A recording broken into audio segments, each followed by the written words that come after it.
Recording studio Gopalganj. Music DJ Prince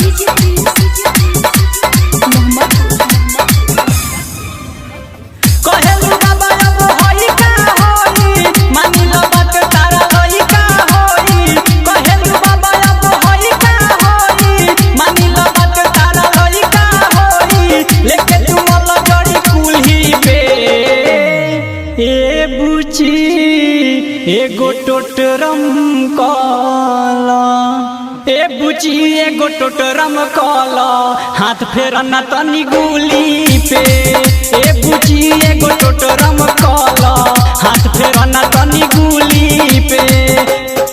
कहेलू बाबा अब होई का होई मानी लो बात तारा होई का होई। कहेलू बाबा अब होई का होई मानी लो बात तारा होई का होई। लेके तू मोला जड़ी कुल्ही पे ए बुची एगो टोटरम काला ए बुची एगो टोटरम काला हाथ फेरना तनी गुली पे। ए बुची एगो टोटरम काला हाथ फेरना तनी गुली पे।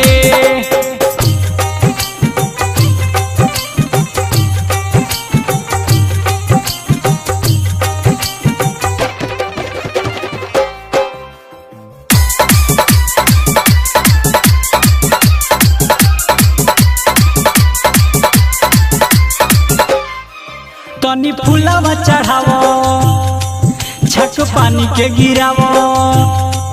तनी फूलवा चढ़ावो छक पानी के गिरावो। मैं अछत मिला के बुचिया कहतानी जवन कल तनी आगावा से भल जनी एने ओने देखो बुचिया।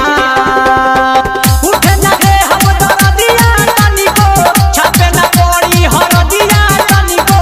उठे ना रे हम दरदिया तनी को छापे ना पड़ी हरदिया तनी को। लेके टूटी कटनु मूली पे ए बुची एगो टोटरम काला ए बुची एगो टोटरम काला हाथ फेरना तनी गुली पे।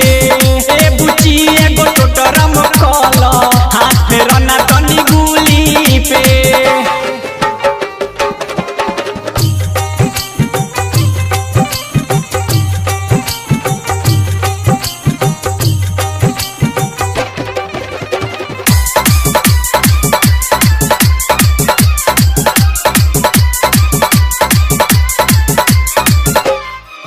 तनी घूंघटा हटावो बात बाटे का बतावो।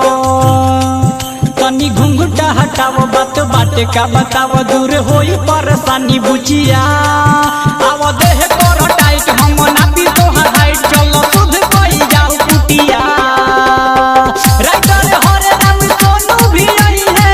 एसपी संदीप हाथ घंटी बजाई है। राइटर हरे राम विकास भी आई है। एसपी संदीप हाथ घंटी बजाई है।